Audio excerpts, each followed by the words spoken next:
Oh, say, can you see by the dawn's early light what so proudly we hailed at the twilight's last gleaming, whose broad stripes and bright stars through the perilous fight o'er the ramparts we watched were so gallantly streaming, and the rockets rang loud, the bombs bursting in air gave proof through the night that our flag was still there. Oh, say does that star-spangled banner yet wave o'er the land of the free and the home of the brave?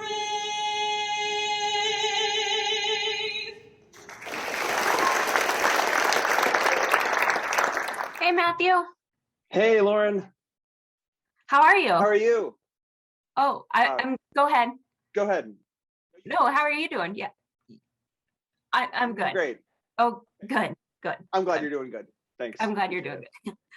All right, I think team's coming in. Good morning. Good Morning, guys. Morning. Great How to are we see doing you. this morning? Doing Good. well. Patrick, looks like you're on mute. Of course. Oops. Sorry, guys. Didn't realize I was on mute there. That's all right. Just waiting on Ron. Morning, everyone. Oh, morning, Ron. Morning, Ron. Ron, How is it, adjust Ron? your camera. We can't see your face. Oh, my best feature. Sorry, guys. All right, guys, let's get this meeting started. Before we start, I want to share an article on Blueprint. Oh, sweet. Oh, Sounds good. Awesome. So we just finished the first pitch night, first Blueprint cohort pitch night, and we can't relax yet. It was a success, but Hey, Lamar. Yeah. I think you're sharing the wrong screen. Oh man, sorry about that. Jeez. Yeah, looks like you're dreaming of a beach vacation. I guess so, right? All right, guys, we got to get focused. The event's right around the corner. Eric, do you have those stats for me for the PowerPoint? Guys, I think he froze. Eric, we can see your eyes moving. Guys, hear me? Computer? All right. We know you're not really frozen. Go ahead and get that to me by the end of the day, okay? Sounds good. All right, let's keep this meeting going. What's that, sweetie? Oh, yeah. Daddy will play beep beeps with you in a couple minutes, just after I finish this meeting. Oh, geez, sorry, guys. I didn't realize I was off mute. Hey guys, Kelly's joining. Good morning, team. Good Morning, morning. Kelly. Hey, morning. How's it going? Good to see everybody. Y'all ready to do this? Heck Yeah. Absolutely. Yeah. Yeah, All let's do right, let's this. go. Give me that Team Zoom high five. All right. Let's do it. Let's do this.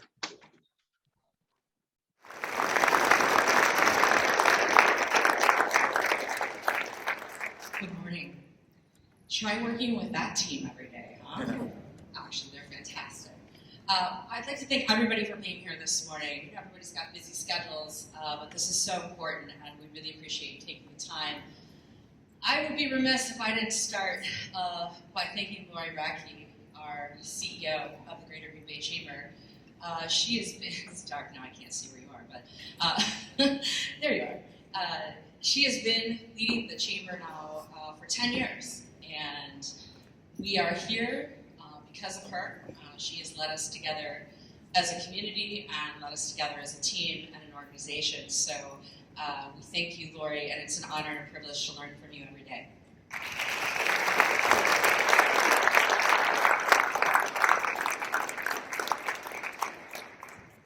Of course, I'd like to thank the Chamber Board. We see a lot of representatives here from the Chamber Board as well. And we would not be here celebrating the strategic plan today if it weren't for our strategic plan investors. So we definitely want to thank everyone that has been an investor in the strategic plan. This is above and beyond. And these companies and individuals are leaders in our community and have been able to come together on a unified vision for how to grow our community. And it's super exciting to see.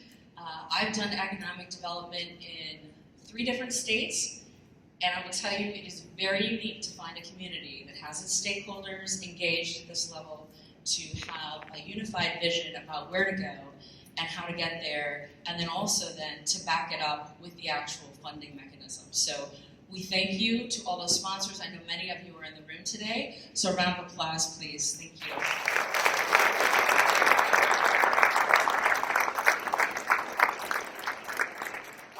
So we're going to jump right in because I know you didn't come to see me. We've got a great show for you today. And what we're going to be talking about is the update to the Economic Development Strategic Plan. And we're going to be talking about what's taken place over the course of those years. So as you know, the Economic Development Strategic Plan was originally launched in 2017. It launched 11 initiatives, resulted in 7 task force at the beginning. We've multiplied since then. And this is our updated version where we kind of put some different things together, not different things, like things. We put some things together. And this is what we have right now. And it's been really exciting to see.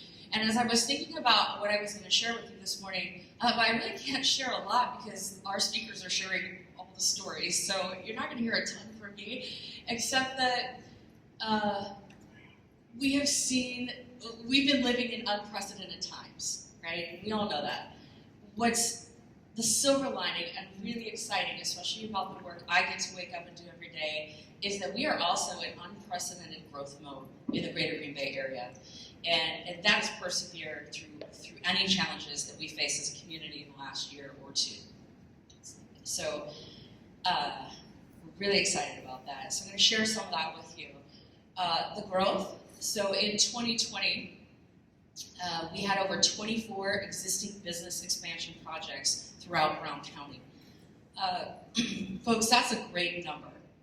And that's a great number any year, but that's a fantastic number in the year that we have with all the challenges that we're facing, folks. What that says is that our business community is continuing to invest in our community, in their businesses, and they are growing, and growing like we've never seen before. This year, to date, we're at about 20 existing business expansion projects, and we've got a few more in the pipeline that we know are coming online, some really big ones too, and we're super excited to see where that number lands by the end of the year. As we look at growth as well, we have the new census numbers come out this year. She's flagging me, get off the stage. We have the new census numbers come out this year. We are now living in the 4th largest growing county by population in the state.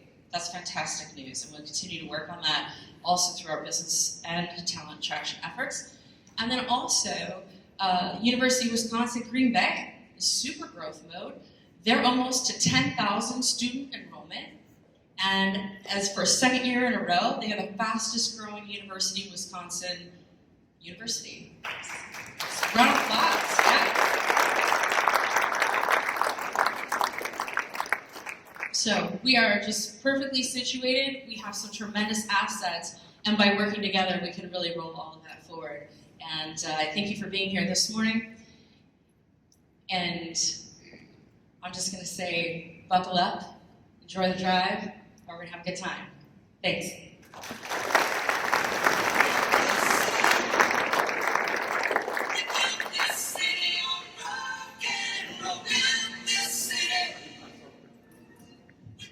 Good morning, everyone. Thanks for being here this morning. Manny Vasquez with Pfefferly Companies, joined this morning by Greg Adderhold from Wisconsin Bank and Trust and Todd Cullen from Georgia Pacific. Thank you guys for being here this morning to share some insights on business development. And thanks to all of you for being here this morning. As Kelly mentioned, economic development is a a team sport, and you and your organizations do a lot to support economic development in the community. So we appreciate all of your work. So our job today is to talk a little bit about business development, and we only have 10 minutes, so we'll go as fast as we can, in focusing on a few specific projects, which we'll hear about in a minute, and also some factors that are driving business development and business expansion in the community. So we can get started, and Todd, we can start with you. For folks who haven't been reading the news lately, Georgia Pacific is working on a major expansion project, 1.1 million square feet in the pier. And I just drove past the site the other day, and there's a lot of dirt being moved. So that's underway. If you could tell the folks here this morning more about the project, but mainly what factors are driving that growth, and why now and why here? So timing is good. Yesterday we had a press release go out relative to our distribution center that will be located in the I-41 Business Park in the pier. Construction started, and we anticipate that will be completed by the end of next year. So several decision factors that went into locating that in the greater Green Bay area. First and foremost, the location. So there certainly are a lot of products that will go into that distribution center from Georgia Pacific facilities across the country. That distribution center could have been located anywhere in the Midwest region. And fortunately, it's being located just down the street from one of our largest manufacturing sites, our Broadway facility at the corner of Lombardi and Broadway. And that facility will supply a lot of the product to store and distribute out of that facility. So that was one of the key factors. Another key factor that came into play relative to the decision was siting. So having a property that was large enough to house this 1.1 million square foot facility with 110 truck docks was a critical factor. And having the infrastructure, the power, water, sewer, and high-speed internet to support that operation was critical. Another factor that came into play as well was access to highways as well as carriers. As we all know, we've got a couple of great interstate systems in the greater Green Bay area. With I-41 and 43. In addition to that, we have a lot of logistics partners that Georgia Pacific works with in the area. So that worked well for us as well. Another factor that played into it, honestly, was community support. So we do a lot with our customers, our employees, and our business partners to develop mutual relationships. But in addition to that, quite a bit of work goes into developing those business relationships with our municipalities as well as our neighbors. So that was another critical factor. And then last, having the employment-based opportunity that exists to operate that facility in the greater Green Bay area as well. So those were some of the major decision factors that went into locating that here in the greater Green Bay area. That's exciting. And it's interesting to, we have this global pandemic the last couple of years, and just to see the resiliency, we've talked about this before, and the resiliency of the business community that can support a project of this size at this time, I think is exciting, and I think it says a lot, not just about GP and your team, but also about the community. You mentioned the community support, so thanks for sharing that. Craig, you're in the front lines of business expansion projects, you and your team are. Can you walk us through what you're hearing, what you're seeing out there from the business community, and maybe touch on automation? And I know that's going to be a big deal for you, Todd, in your new facility. How's automation playing a role in businesses expanding? Sure. We're looking at a lot of requests coming for adding automation to various manufacturing plants. And there's three forces, main forces, I think, that are in play. One of them is, as everybody out there knows, the tight labor supply. So simply, they just can't add more people to the plant floor. And then the second one is the aging out of management and ownership. And those current owners and managers are more of the status quo. And as that ownership and management changes, you're going to see those with different skill sets and a different strategic vision that will be more apt to push for automation. And the third is automation is simply becoming less expensive day by day, and the return on investment hurdles that the plants need to overcome to put that automation in place is the bar is getting lower and lower. So you're seeing automation across the board, regardless of industry, product type. Would you say it's here to stay? And what we're seeing is a significant demand outside of the hospitality, restaurant industries. Is victim based, and so that the demand's driving it along with those other three factors that I visited well. So at Pfefferly, we're in the commercial real estate world, and happy to report we just had a record year. We just wrapped up our fiscal at the end of September, and a lot of that growth was driven by manufacturing and industrial users. Even though it's really hard to find existing industrial space in the area, there's projects coming, there's stuff in the pipeline, so that's exciting. Can you speak to, putting you on the spot a little bit, can you speak to the importance of manufacturing as a whole in the region and how the vitality of the industrial sector is critical to the health of the community as a whole? Todd, you can speak from your perspective at GE. Well, having a manufacturing background certainly in support of that, but in a way it's kind of the engine that's driving a lot of the economy in the area, because that does put a huge demand not only in terms of professional services as well. I mean, as Craig alluded to, automation is being an example, right? So there's a lot of automation partners now developing in the local area to help support some of that demand. In addition to that, outside of professional services, certainly out of the workforce, a lot of the education, there's a lot of business partners that manufacturers have worked with over the last several years to advance the educational systems, working in partners together to move that forward based on the needs of today's workforce as compared to what it may have been 5 or 10 years ago. In addition to labor, this is a question for both of you, in addition to labor and the talent crunch, what are some of the challenges that we should be addressing as a community that you see as preventing businesses from growing and more expansion projects in the area? I think you have supply chain issues that need to be dealt with. So outside of labor, inflation issues, and then the challenge, which I think many of the business owners are overcoming, is simple collaboration. We have a very diversified industrial base, and encourage all those business owners to really seek collaboration.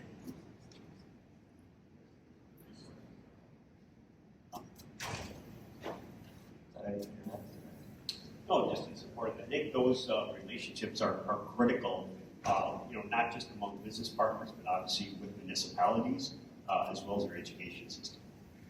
I'm going to plug for Kelly, Lori, and the Chamber team who can help us join forces, right, and work in unison to support economic development. I think a lot of that is collaboration and just working together as a community. I think that about wraps up our time. I'm getting the red flag in the back.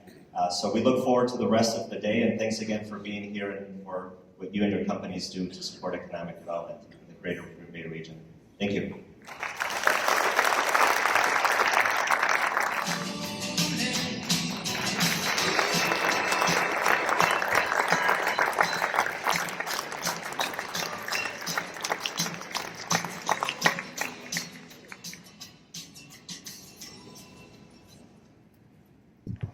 Good morning. Well, the mic's working. When I get a chance to interrupt an audience, whether it's inside our company or outside, it's a great opportunity to reinforce what we do in logistics really matters. An efficient supply chain lowers cost, improves speed to goods, and probably no better witness than what we all fought through during the pandemic. Let me tell you what I mean by that. As you look at our economic advantage in this country as a U.S. consumer, only 8% of our GDP is spent on logistics, as opposed to other comparisons around the world. And what that really means is we lower the cost of goods for the American consumer, increase our standard of living, and we get a chance to do that every day. Now, as we narrow that down maybe to a little closer to Green Bay or the Northeast Wisconsin area, which we have a huge cluster of logistics companies. And I think about how that got started really is about dominant industry in our area. And that's folks that really then attract entrepreneurs and they attract innovators to serve them. And that's really the Schneider story. Back in 1935, Al Schneider sold the family station wagon and bought his first truck. And those dominant industries of cheese and beer and big paper really was a catalyst for the organization to grow. Nothing more important though than big paper at the time because of Fox Valley presence up and down all the way through the UP and got us out of our roots here in Wisconsin to around the country and really just fostered and forged us today as a $5 billion company with 16,000 associates. So entrepreneur in this great goods manufacturing area was key to that. Now, what do we need as an organization to keep thriving and as an industry to keep thriving? It's really access to talent. And talent that wants to work and live and stay in Northeast Wisconsin. We have a terrific education system.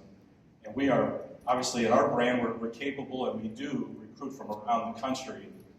But we also have the backbone is our local university system, and we have over 1,000 employees that came from that system that we get a chance to develop over time, and they're going to be the ones that lead us through this digital revolution in our industry, through electronic, the autonomous world that's coming at us, and we're going to do that and thrive right here in Northeast Wisconsin. Thank you.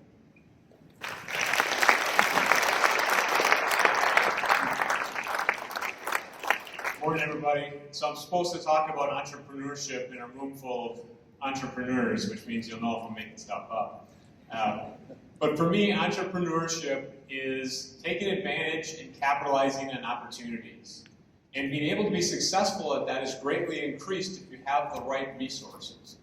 And I think as leaders here, we'd all agree that Green Bay has the resources to be successful as an entrepreneur. And that's even more so if your business is in transportation and logistics. See, around the country, there's certain areas that are kind of hubs and are known for specific industries, right? Like Silicon Valley and technology, New York and finance, Wisconsin and cheese. Well, Green Bay is becoming one of those hubs for transportation. And it all started, like Mark talked about, with all of the manufacturing in this area. The trucking companies started. Over time, those trucking companies have developed into logistics and supply chain. Many of the great innovations in our industry have come from the leaders in this community. And when you look at how that hub develops, it develops through spin-off companies. And a lot of the leaders in transportation and a lot of leaders in transportation throughout the country were trained at Schneider. I don't know if they're upset about that or proud of that, but I think it shows I think it shows, obviously, the training program and the leadership they have there at Schneider. But those spin-offs really help create that flywheel effect for a city being a hub for that. And paper transport is kind of one of those spin-offs. The founders of paper transport both started in the transportation department of Shea Paper Company. That's where they learned about the industry, and then the opportunity came. They got a phone call from one of those manufacturers, Fort Howard Paper Company, that they needed more trucks to get their product to market. And then it really kicked in with the resources available in this community to make that happen. First of all, they had a product that needed to be moved. And then, like so many founders, they didn't have the financial resources and everything they needed to get started. So the Chamber of Commerce jumped in, and what is now called the Startup Hub, but back then was called the Incubator Program. That's where paper transport started. The other great resource that we have here in Northeast Wisconsin is our employee base. You know, the work ethic of the people here and the values that they have, I think that leads to so much of the success of our local companies. And now we have the universities involved as well. Those universities that Mark mentioned now offer supply chain courses, which is just going to create better employees for us and keep that flywheel moving, making Green Bay a dominant hub for transportation in the future. Thanks.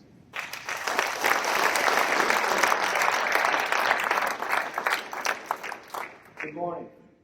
I want to give you a little background about America's Service Line. America's Service Line was started back in 1996 when the owner of American Foods Group decided that he wanted to take control of the transportation and service needed to serve his customers and his company. Tom McClone and Keith Domke were the two original employees. First week they started with 2 trucks. By the end of the week they had 0 trucks. So they were brokering everything. So fast forward a little bit, in 2007 American Foods Group was purchased by Tom Rosen and Rosen's Diversified. Plants from Minnesota, South Dakota, Nebraska came together with Green Bay dressed beef under the American Foods Group name. America's Logistics was developed at that time to manage all the transportation and related items with carrier management. Fast forward to 2020, we recently expanded and renovated our ASL terminal over on Elizabeth Street. We had grown from those 2 employees to a spot where we really didn't have enough room for everybody to work in the building if we wanted them to. So a pretty good story there. We're currently at 250 trucks that serve American Foods Group and other shippers now. That's a difference from where we started. We have 350 employees and independent contractors. Another difference with AML, or America's Logistics, where we initially were just serving American Foods Group. Now we also serve other shippers and manage transportation for them as well. We also acquired another trucking logistics company to help us support the AFG network. So a lot going on in the last couple of years. In the area, Green Bay has become, as Jeff was saying, one of those areas that is known as a place for transportation, a place for supply chain and logistics.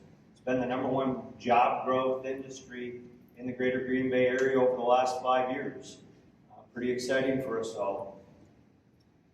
As Mark and Jeff mentioned, local Green Bay area colleges and universities helping us to develop young talent. And speaking of that talent, there are a lot of talented individuals in the area.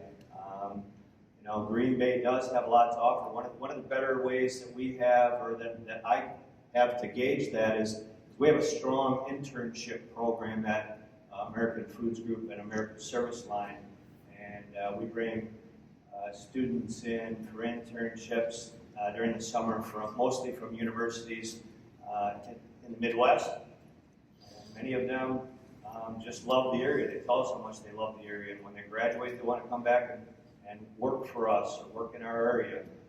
Great testament to what we have to offer here. Our industry has gone from really being thought of and managed by shippers and companies as being transactional. Now, hardly a day goes by where people don't talk about the supply chain and the impact that the supply chain has on our lives. You never heard a lot about that before. Now you do. People have to pay attention, and it's becoming more strategic. So another exciting thing for all of us. I really think we're going to see more merger and acquisition activity, just like American Foods Group started America's Service Line a number of years ago. You hear about shippers and companies acquiring trucking companies now because they want to be more strategic. They want to take control. Also, you'll see more smaller, medium-sized carriers consolidating, or larger companies acquiring as well. So, as all of us do, no matter what industry you're in right now, you have to pay attention to your labor force and how we evolve to meet their needs and attract that talent. And I really don't think there's been a more exciting time. I've been in the transportation industry one way or another for over 30 years, and I don't think there's been a more exciting time a time when I thought the future is more bright for our industry.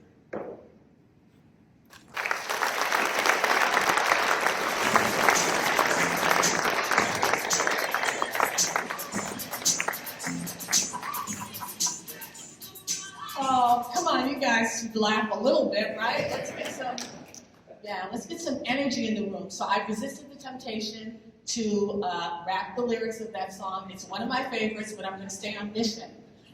Good morning, everybody, and thank you for joining us for this economic strategic plan update. It's my pleasure to be here with our co-chair, Ahmad Rivera Wagner, and it does take two to make this thing go right. So we're really excited to share with you what we have been doing since the inception of the strategic plan, since it was rolled out. We started off with our dynamic task force of many individuals representing business, the faith community, education, nonprofit, philanthropy, government.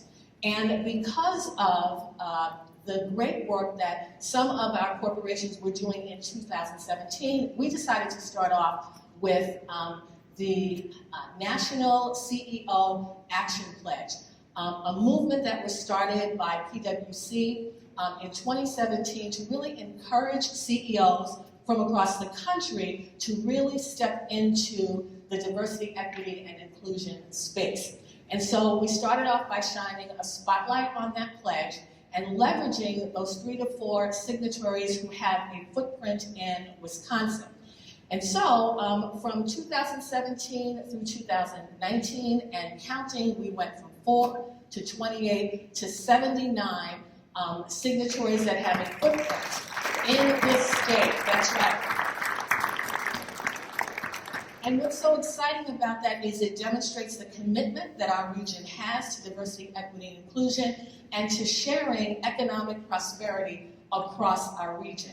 So you see there on the screen, there is a picture of the CEO Action Panel. And some of you may remember in 2020, the Toward One Wisconsin conference was going to be hosted in Green Bay. It went virtual, but the reason they chose Green Bay is because of the work that we have been doing as a region. And they asked us if we would sponsor a CEO panel to close out that first day of that very powerful conference. And so the people that you see on that screen are the individuals who were panelists. We have, and let me make sure I get this right, put the glasses on. So we had Wilson Jones, CEO of Oshkosh Corporation. We had Lori Malcolm, Chief Culture and Operations Officer for United Way Worldwide. Chris Walesky, CEO and President of Mellon Health. And Walter Woods, CEO of the Humana Foundation. The panel was moderated by Adalia Hill, who is the director of PwC, and that was the corporation that launched the pledge in 2017. And those panelists talked about the importance of a CEO supporting DEI from the top and seeing that DEI, diversity, equity, and inclusion, is embedded across the organization. They provided concrete examples of how to live out the pledge every day. And then they talked about how they held themselves and their teams, their entire organization, accountable for seeing that DEI efforts would move forward. So our goal, or one of our goals as a task force, is to continue to raise awareness about the pledge, get folks to sign on, like those of you here in the room, and also find resources. They've built out a tremendous website that will help you wherever you are in the journey, if you're just starting out, if you're in the middle, if you're well down the road, that can help and support your efforts. And so with that, I'm going to turn things over to Ahmad to talk about what we are doing currently. Good morning, everyone. Thank you very much. When I'm not the co-star of this fabulous diva, media maven, co-chair, I serve as the chief of staff to the fantastic Rick and Rick. And one of the things I like to say is I'm not only a client of not only the co-chair of the Diversity Task Force, I'm also a client. 3 years ago, I moved here with my husband. We met over craft beer and trash talk over the Packers. I'm a Favre fan, he's a Rodgers fan. And 8 years later, we ended up in the shadow of Lambeau Field. So we know that the way to build on the legacies of the past is to build the legends of tomorrow is by focusing on the people. And we have been able to have that both personally and with the incredible help of Lord Radke, Kelly Armstrong, and Robin Davis, really focusing on this idea that people matter, the people who've been here and want to build a life and play, and the people that would want to come here and build a life and play. And we're doing that in 3 major ways. We have 3 committees. One is a small business committee that's working to rev up the economic engine of every economy. We have a board diversity committee where we know that institutions are better and stronger and faster when they reflect the needs and diversity of the people they serve and the people that they want to serve. And lastly, we have the housing working group, which we're not allowed to have favorites, but I'm a housing policy nerd. I'm also the chair of the housing working group. And so my favorite is the housing working group, where we know that if you can't find a place to live and thrive, you can't find a place to work. And so one of the incredible things that I want to highlight is that in this housing working group, first of its kind, we are partnering with the City of Green Bay, with academic institutions, with nonprofit advocates, our local downtown business districts, to figure out and put together a plan that says, how can we build thoughtful approaches to ensuring that people can live here, that we want to attract talent, but we can't keep them here if they can't live here. So we are thinking of some incredible ways, including Live It Up Green Bay. We're thinking about non-traditional housing. We're looking at what do students look like, how do we build housing for those that are young and young at heart, how do we build a transportation system that allows you to get from point A to point B, both from your dreams and to the different parts of the city of Green Bay. And we're doing that all with all of your help and support. I just couldn't be any more thankful for the incredible women who are making the chamber happen, as well as everyone else. But I just want to end with, without Lord Radke, Kelly Armstrong, and Robin Davis, we couldn't be as far as we've been. They've been an inspiration to me that took a young, not kid, I'm older than I look, who just showed up to say, how can I help, to become the co-chair, and then I get to work for the Mayor of Green Bay. And that's an incredible dream that we should have for every new resident in the city of Green Bay. So thank you so much for doing all that incredible work, and a round of applause to all of you.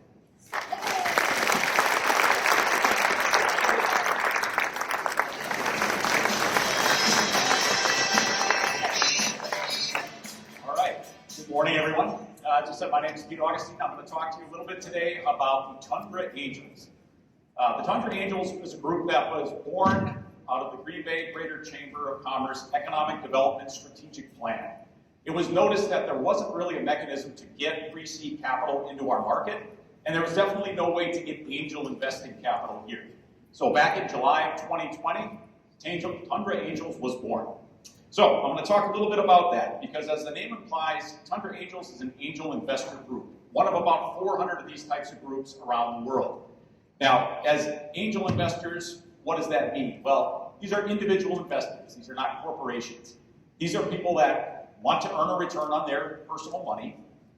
They really want to participate in the entrepreneurial process, and they want to give back something to their community. So that's what it is to be an angel investor. So with that, like a lot of groups, the Tundra Angels is a membership-based group.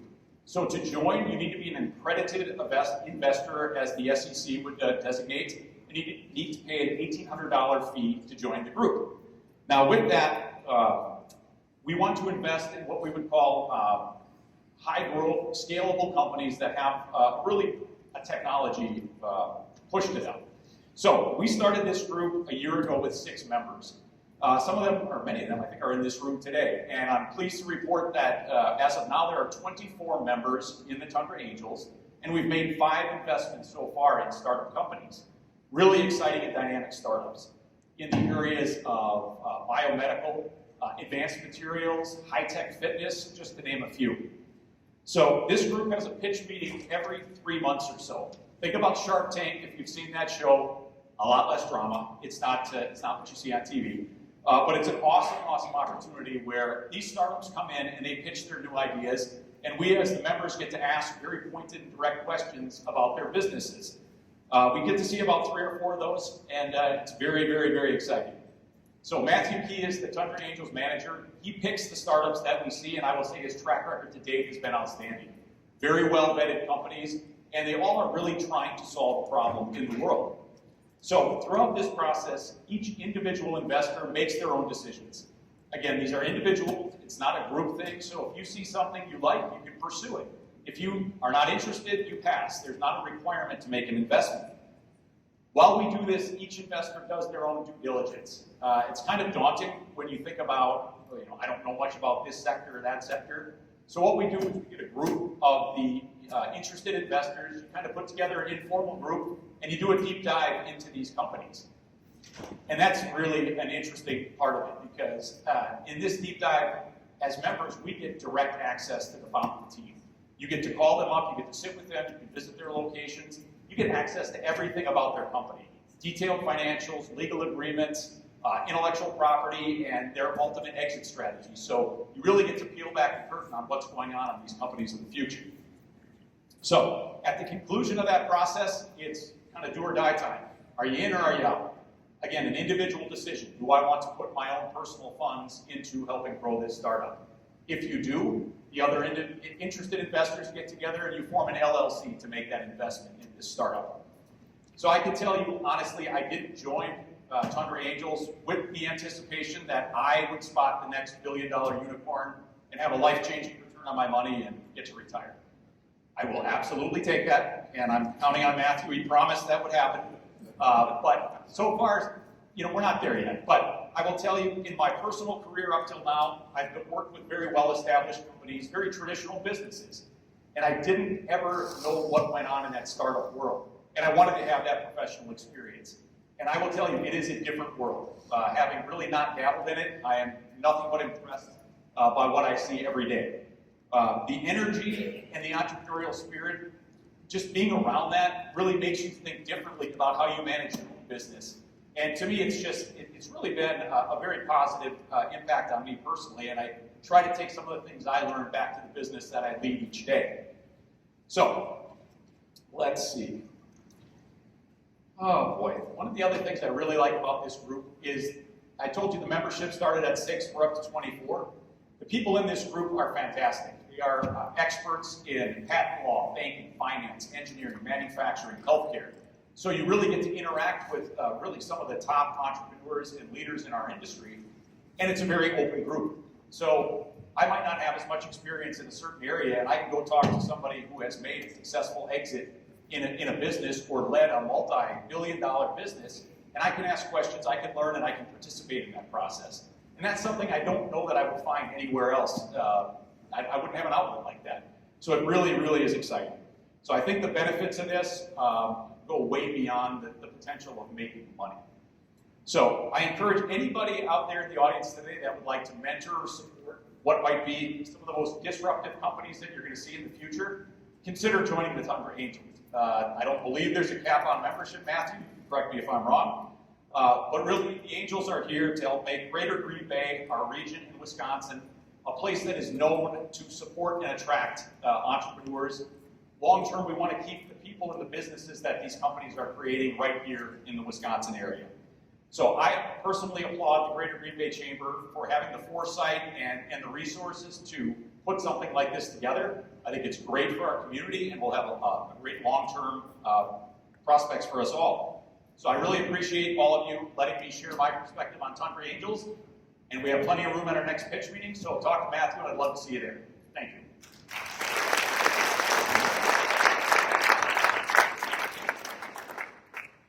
Hello, my name is Tyrone Powell. I am a student at UW Green Bay and the founder of UNext.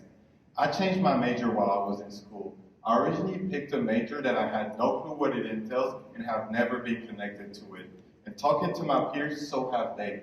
The problem is that students are not confident with their major of interest, and little opportunities are given to them to help them build more meaningful connection with employers. On the employer end, they cannot selectively target students that are a good fit for their opportunity and company. Students apply to jobs that have no clue what it entails, no clue what to expect, which increases the turnover rate. But the main problem for employers is that they just don't know how to reach the right students. The solution would be to help employers build a pool of interested candidates. To do so, they need to offer opportunities all throughout the student's journey.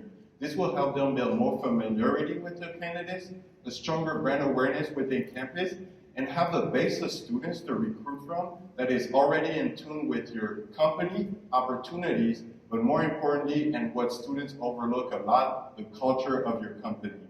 On the student end, we need to navigate them throughout college.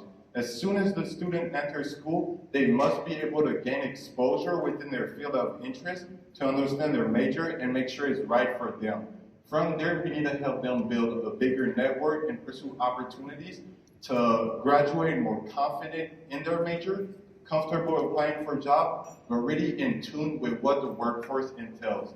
We are UNEX. We facilitate the connection process between students and employers by offering more meaningful opportunities. We're the only platform that offers shadowing opportunities for college students, but also help them with volunteering, internship, employment, and a lot more. We strive to make it as easy as possible for all employers to reach the right students, post a job, and portray your company's culture. On our beta website, we were able to gather 500 students and 60 employers, and that's all in Northeast Wisconsin. And we are currently testing our official platform, so if you would like to give us feedback, please let us know, and we will also be seeking an investment very shortly, so let us know if you are interested in that as well. I recently completed the Blueprint program. The Blueprint program is a cohort program out of Milwaukee that just expanded into Green Bay. This was their first session here in Green Bay. And like many young startups, they have room for growth. But the relationship that I've built, insight that I've gained, and ideas generated was definitely worth it. I would recommend the Blueprint program to any entrepreneurs out there. I made a lot of great entrepreneurs during this program. All of them had awesome ideas. They were really motivated, success-driven. But what was more amazing is that we were willing to help one another get the proper connection and guidance, which is a great reflection of the community here.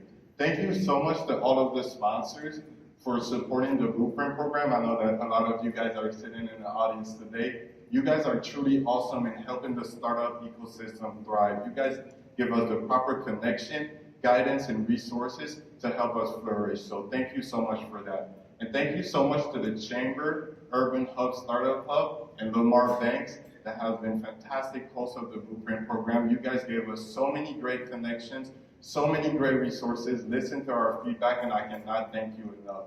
And then thank you to Young East Society and the Blueprint program for expanding your cohort in this region.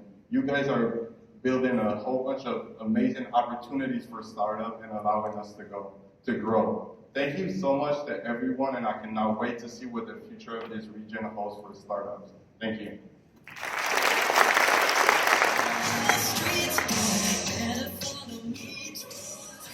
They were saying that we had to wait and see what the walk-up music was before, and as a few people know, I'm a karaoke guy. I'm like, wait a minute, I know that one. Anyway, good morning, everyone. He's Kent. I'm Garrett. If I'm here, you know it means fun and games time. So, it's been 2 years since we've done this. Who remembers, show of hands, in the words of Kelly Armstrong, what did I trick y'all into doing 2 years ago? Somebody's got to remember. Cupid Shuffle, folks. Come on.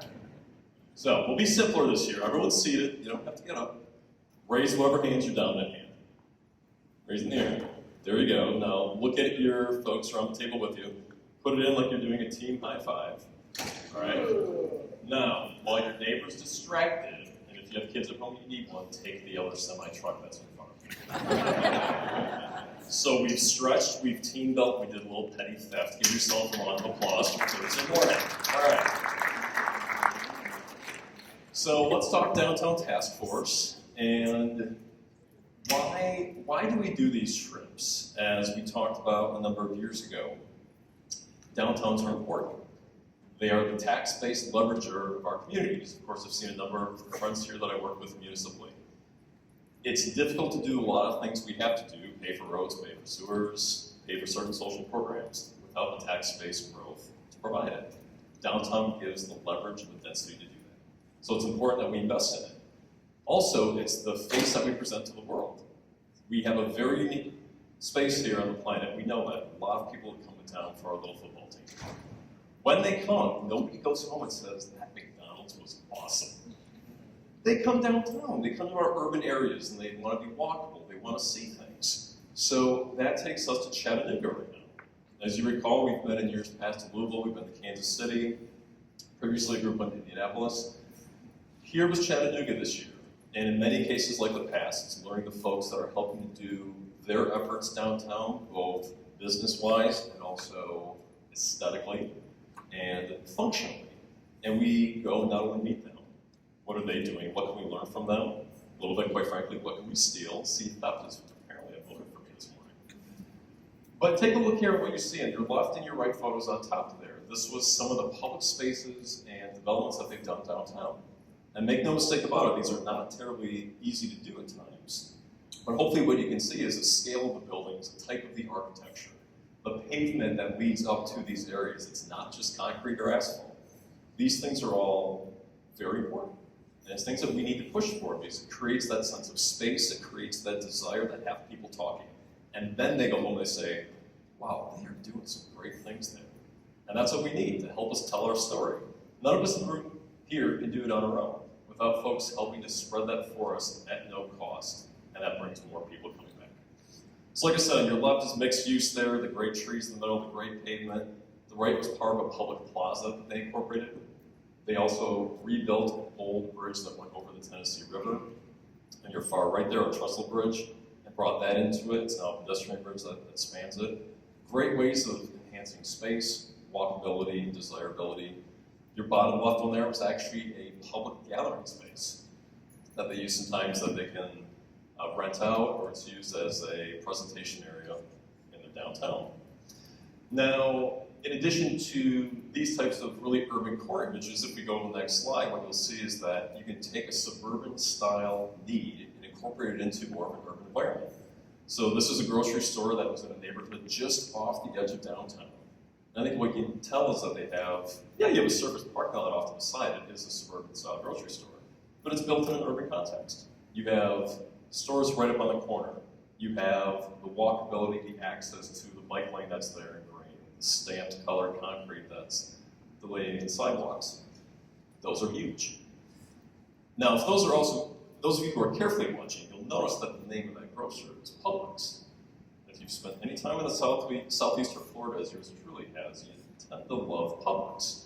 So of course, what did I have to do when I'm here in Chattanooga? I had to go into Publix. Welcome to Publix. The last image here that I think is important to talk about is back to that, once again, feeling of space. So this was a side street in their core downtown, and it hits a number of different features here that are important. Number one, this was a nationally award-winning art and pedestrian award that they were given for the work that you see in the streetscape, off the sidewalk. They incorporated elements that were not only artistically funky and fun to look at, but they were functional. It was benches, it was seating, it was a gathering place. In the roadway you see there, they actually painted the asphalt. And this should not be rocket science. I'm going to probably say to some people it is. But you can make public spaces that are otherwise boring really cool. And this is something that we have to open up our minds and encourage all of our local elected leaders to be open to exploring. Because it gets people talking, and it puts it in slideshows 1,000 miles away from where they visited, and encourages other people to learn more about this community. So this is a great segue to what Mr. Kent's going to talk about here, which is the importance of art. Hi. So my name is Kent Hutchison. I'm a sculptor. I'm also with a group called the Fab Collab, who created that semi-truck in the front there. We do event-specific sculpture development. And we created that based on the theme of transportation today. And on all of the boxes, or on all the tables, you'll see these boxes. Casey, you want to hold that up, that box right there? You'll also have all those markers. So decorate them, doodle on them, sign them, put a message, put something in the box. And then when you're leaving, put it on the trailer of the semi out there. We'll document it, and we'll figure out what's going through all your heads right now. So we know that go ahead, next slide. The arts build communities. The arts are good for us. We know that when communities invest in the arts, they see an uptick in young professional retention, in talent retention, in tourism, quality of life, and beautification. All of those translate into more fun. People want a fun place to live and to work and to raise their families. Also, all that translates into more economic activity. And we know these claims are true because of the data-driven work that's being done by our national arts agencies, like the National Endowment for the Arts, Americans for the Arts, Data Arts, NASA, which is the National Assembly of State Arts Agencies. But it's kind of like the rocket ship folks because they're doing really great work, right? Okay. So this is one of their products of NASA. This is a per capita outline of how states allocate their funds to the state or from state arts agencies. What a state arts agency is, it's an entity within each state, and they get money from our state and federal governments. And then they usually match those dollars one-to-one with the private sector. And this is all the states in the United States. And let's look at some heavy hitters. We got Minnesota at 8.22, is that? Yeah, 22 per person. We have South Carolina, of all places, number 2 in the nation, at $8.77. Anybody see what is going on in Wisconsin? Can you read that? We're 47th in the nation with a whopping 15 cents per individual. So I don't show you this to depress you, only that we can only do better in Wisconsin, really. And we are doing better in Green Bay in our area. The arts community has created the Arts Squad led by Kelly Strickland from the Widener Center. The Arts Squad is an assemblage of 120 individuals and organizations, all within our arts and cultural communities. We've been meeting 4 times a year for the past 4 years. We talk about arts community, arts culture, what you need, what's being offered. Also, another product of the Arts Squad is BACA, the Bay Area Arts and Culture Alliance. It's a membership of about 10 elected people from the Arts Squad, and they have been working with the Greater Green Bay Community Foundation, the Chamber of Commerce, and the City of Green Bay to try to rally stakeholders around a strategic plan.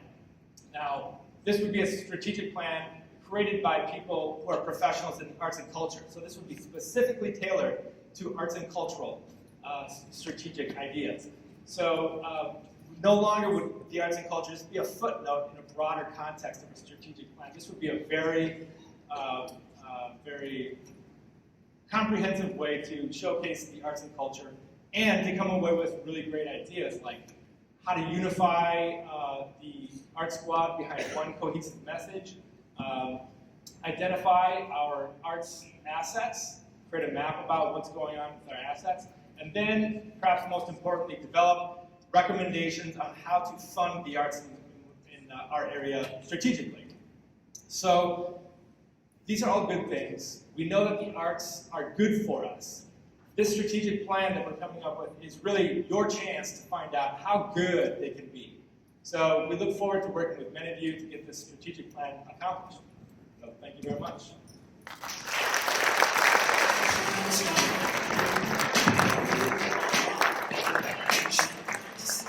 Well, hello, Greater Green Bay. I am so excited about learning about all the amazing things in the Greater Green Bay area, and thanks to the Chamber. I mean, is there any place you want to live other than Green Bay when you hear all these great stories? Am I correct? Yes. I'm the executive director of an organization called the New Manufacturing Alliance, and we have over 200 manufacturing members throughout the region. I really want to thank Lori Radke and Kelly Armstrong, the dedication of knowing how important that sector and the strategic plan that really put a lot of emphasis on the importance of manufacturing in our region.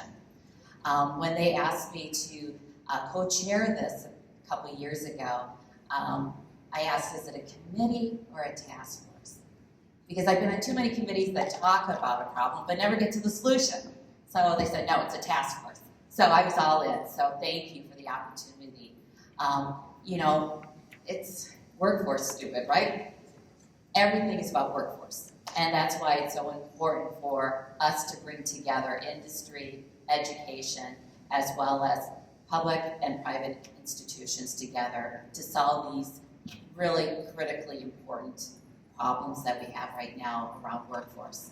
So we've been working on attraction, both attracting people here as well as outside the region. We've been looking at retention strategies as well as how to develop the talent that's right here. So we're going to hear some great stories about some of the work that this task force is doing.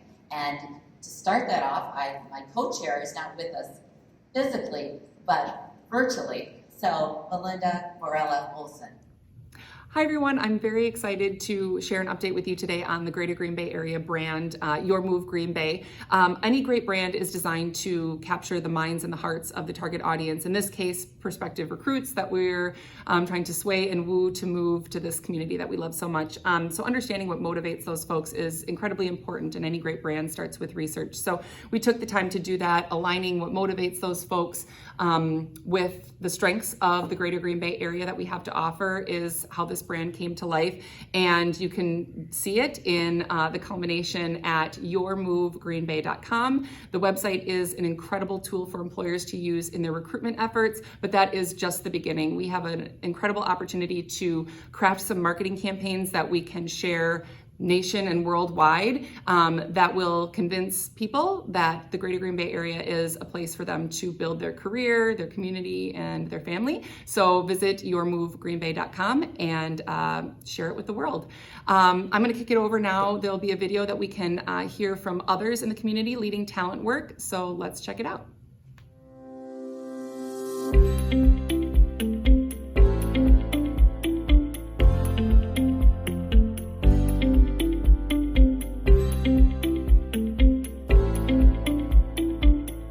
From a attraction standpoint, I can definitely see companies using this as they're trying to sell Green Bay for new candidates relocating to the area. It's really a one-stop website where you can get all the valuable information about Greater Green Bay. I just think it's going to be a great brand and a great resource for anyone thinking about moving to the area.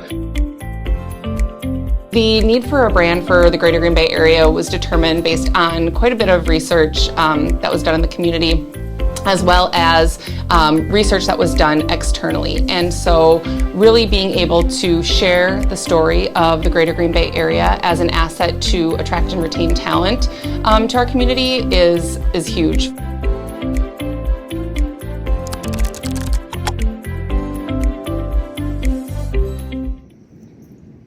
What a great video. Thank you, Anne and Melinda, for leading our talent task force, and to DJ Daniels and all of our task force members who were instrumental in creating the Your Move Green Bay website. As Melinda mentioned, it's an invaluable resource to use as part of our overall attraction strategy. And we are looking forward to creatively marketing this brand, our new community brand, in the coming months and years. Since 2017, we have implemented a variety of initiatives to help our business partners attract, develop, and retain our talent. The Greater Green Bay Community Concierge Program was officially launched in May of 2021. Since inception, only 6 months ago, we have supported over 35 people with their community integration. We have provided over 20 customized community tours, which included introductions to local businesses, schools, places of worship, performing arts centers, and of course, Lambeau Field. What's really great about our program thus far is that we are working with a very diverse group of people in terms of race, gender, religion, sexual orientation, as well as their hobbies. So a really great group of people and very inclusive. As our concierge program continues to grow and evolve, we are now increasing our focus on the retention of our new talent and new residents in our Greater Green Bay community. We are hosting and coordinating events, which is a great way and an authentic way for our new residents to connect with each other as well as our community. We recently created a Winter Thrival Kit, which is designed to help our new residents and really all of our residents to thrive during winter rather than just survive. And we also have a core group of community leaders who are very passionate about welcoming new residents to our community, especially those with diverse backgrounds. We are extremely grateful for their support. We could not do this program without you, so thank you very, very much, and we look forward to expanding this network in 2022. I'm really excited to give you a sneak peek at our future initiatives. We have created industry marketing campaigns, which will be housed on the Your Move Green Bay website, so make sure to check that out. We have an awesome new summer internship program called Rising Current. It's a new offering through Current young professionals, so this is something that you'll definitely want to look into as well. And we also have the ability to use LinkedIn Analytics and Recruiter to contact professionals who are open to relocation and work within our Green Bay community. So a lot of exciting stuff in the coming months and year ahead. In closing, on behalf of our Talent Task Force, our teams at the Chamber, we are extremely proud of the progress and impact we've had thus far, and will continue to do our best to help our business partners attract, develop, and retain their talent, and for the greater good of our community. Thank you.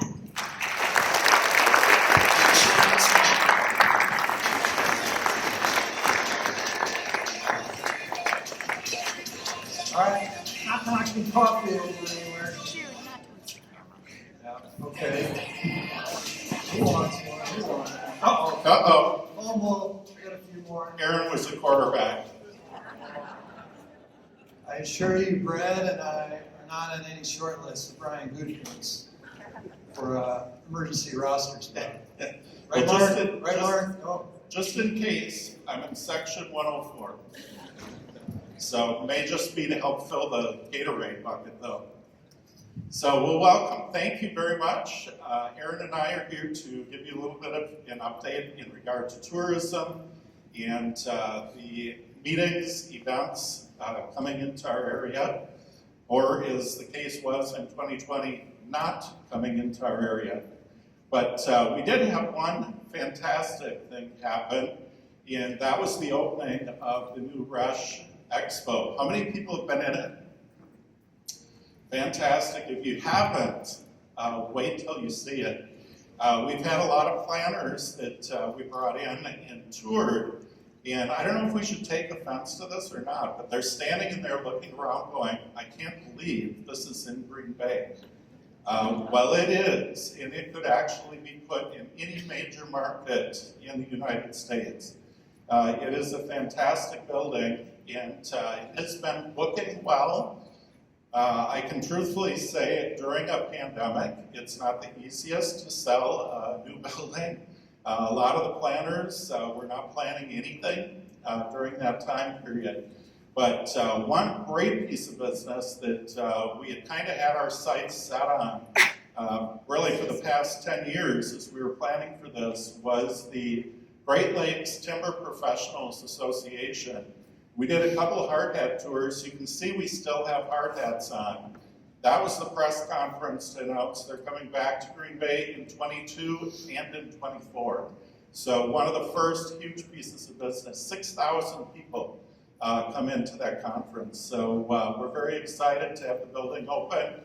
We just had the dart throwers throw the darts in the bars in the evenings.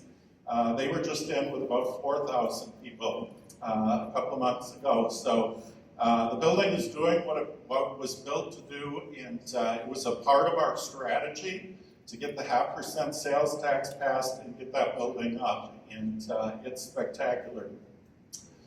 Just a little update on tourism in general. The leisure market is the one that's back. Unfortunately, not so much the meetings and conventions. They're on their way back. But hard to see these numbers. We started out at about 87% of the people saying they're planning to travel in the next 6 months. 87%, we did the little COVID dip there. We're at 91% right now, 91, which is fantastic. The leisure market is back, and it's back strong. Then the business travel.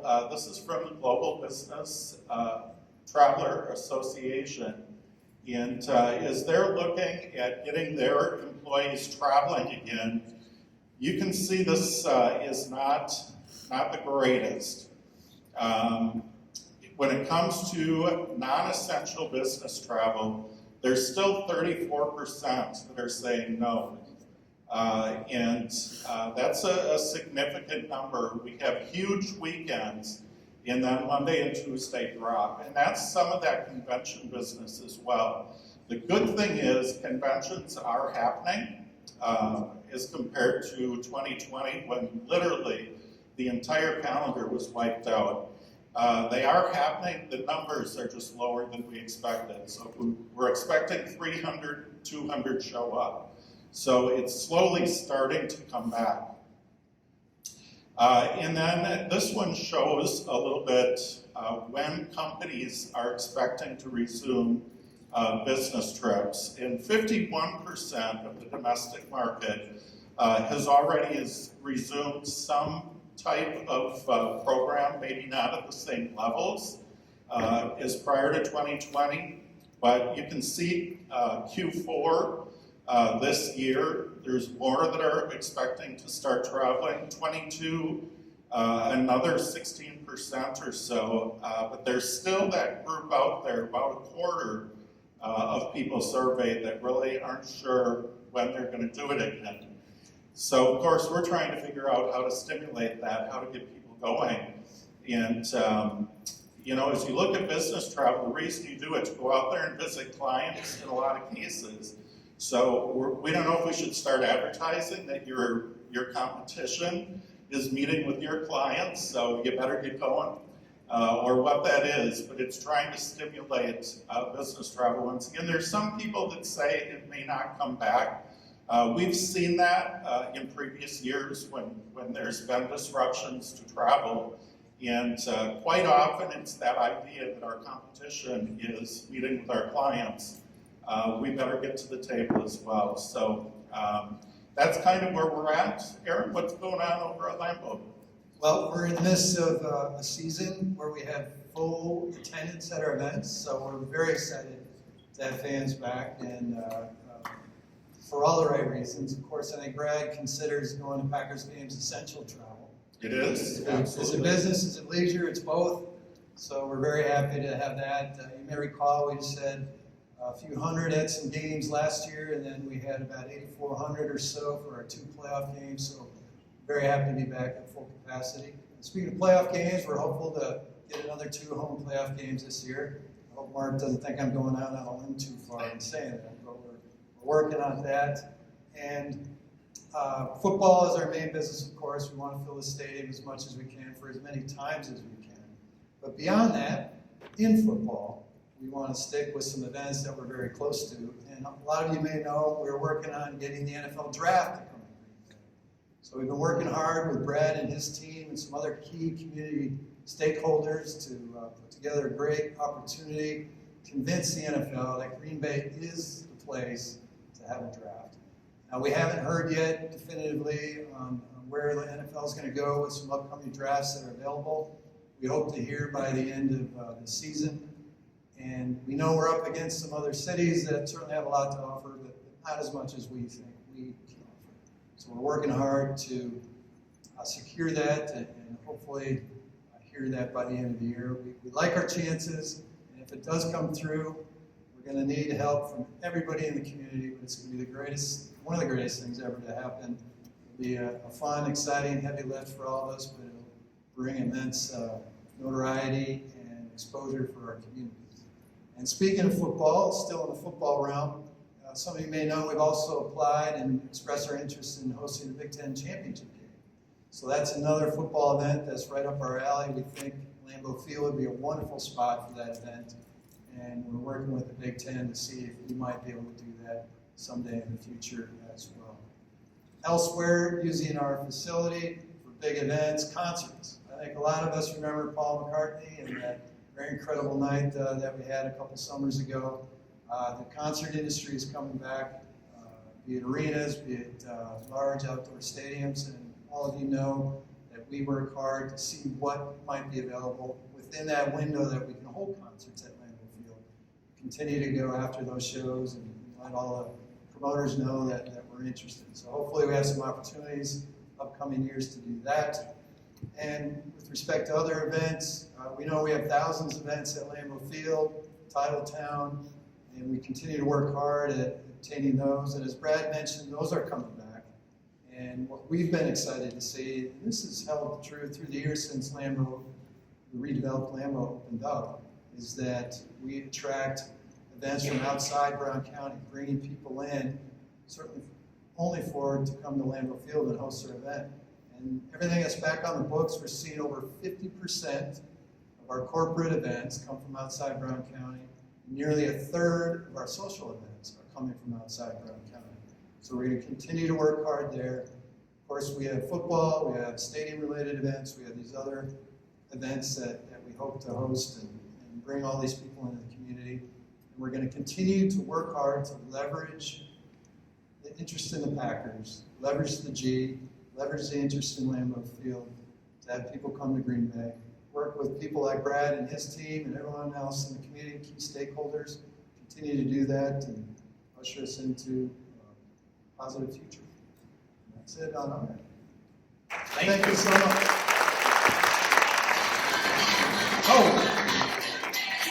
Right. Good morning, everybody. A lot has been said and said really well. So I'm really just in the position of recognizing and celebrating everything that has been done to make today possible and to make the update possible. I want to start with Kelly and her team. Of course, I serve on the Chamber's Board of Directors, but I also serve on the Executive Committee for the Economic Development Board, and so I have had the opportunity to kind of go through this document in draft forms a number of times, and there's been a lot of good input offered, but some of it, wasn't great, including mine. And so I think Kelly was in the position of quarterbacking a lot of that. So I really want to celebrate her and her team for bringing forward a document that's reflective, not just of the core of the original plan, but reflective of the changes that are necessary.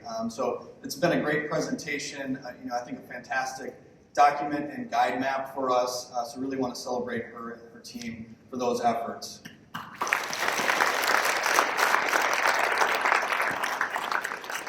Also want to recognize folks from the city of Green Bay who are assisting in this great work, developing our economy and our small businesses every single day. You met Ahmad Rivera-Wagner from my office. Really appreciate everything he's done in his tenure here in the city. But also Neil Steck-Schulte, who's our Director of Community and Economic Development. I believe he's still here as well. I think Matt Buchanan and Wendy Townsend have also joined us. So really want to thank and celebrate them for everything that they do for the city of Green Bay. I think we're at a really unique period in our history. We've been through certainly some challenging times, as is true of every community across the state and country and world, really. But we're uniquely positioned, I think, to take advantage of our strengths that we have as a community, the strengths that we've built on over the years, and the ones that we're increasingly realizing here into the future. One of the themes that I used to sort of frame our work in the city at my State of the City was this idea of jobs, justice, and joy, kind of expanding upon the mission of a mayor, the mission of a city, not just to grow the economy, but also to focus on those efforts to build social equity and justice across the community, and to really create a city that is a joyful place, a unique place, an interesting place. And I think that mission is really well aligned with what you all have seen presented here today through this update of our strategic plan here. It's a very comprehensive and forward-looking vision for our community, and I feel like we're really well aligned, not just at a strategic level, but at a personal level. So I'm just very grateful to be a part of this effort, be a part of this team, recognizing the great work that Lori has done to bring us to this point, and thankful to all of the sponsors who have made not just the original plan possible, but the update, which I think is a fantastic document, and as I said, really gives us a lodestar to focus on as we move forward into the future. As I've said before, this is a fantastic community, an exceptional one, one that's really destined for greatness. And seeing you all today, seeing this document refreshed, I feel stronger than ever that we are really on a path towards success. So thanks again to everybody who had a part in putting this document together. Thanks so much for having me. Have a great day, and happy Veterans Day, especially to those who have served. Take care.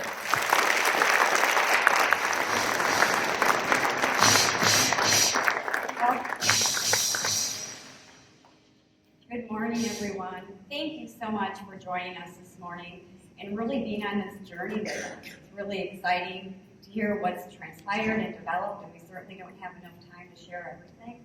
But what a great time to be part of the Greater Green Bay community. When we started on this journey back in 2017, we had all the important things that we needed. We had the 4 Ps. We had the plan, we had the passion, We had purpose and we had people. We had all of you. As you can see today, it wasn't really just one person, one organization that's moving everything forward. It's collective. It's collective as a community and how we're uniting around a direction and a vision for the greater Green Bay area. And what is really special about it, not only what you heard today, but when I look out in the audience, is that we represent so many different sectors in our community. We have business, we have education, we have nonprofit, we have our elected officials, and what better way to rally around a direction, a focus, and drive that vision forward. It's really been exciting for the last 10 years to be in this position and developing relationships and listening. 10 years ago, I made a commitment on behalf of the Chamber. Your Chamber is here to serve and support, guide, convene, and we're going to continue to do that. And we're also going to deliver. And we can't deliver without all of your support. The support's really been overwhelming, and at times I have to sit back and think, wow, this is just a really special time. But then the next year, again, I'm saying, wow, this is really a special time. And it's special because of our community. Frequently I get calls from other communities in the state or outside the state, and they're like, what is it? What's the magic? We hear about Green Bay. Green Bay's on the map. Things are moving forward. Entrepreneurship, development, expansion. And it's really easy for me to share why it's happening. It's happening because of the heart of Greater Green Bay. It's the people. It's your determination, your grit, your innovation. And it's really exciting from a Chamber perspective that we get to be at the center of that, bringing you all together. So I want to thank you so much for coming today and listening to the journey that we've all been on together. We do have copies of the updated plan. I think at the back of the room that we would ask that you would take on your way out. It'll be available online as well. And just, I wanted to share with you that I'm really looking forward to continue working with you today, tomorrow, and the days that follow.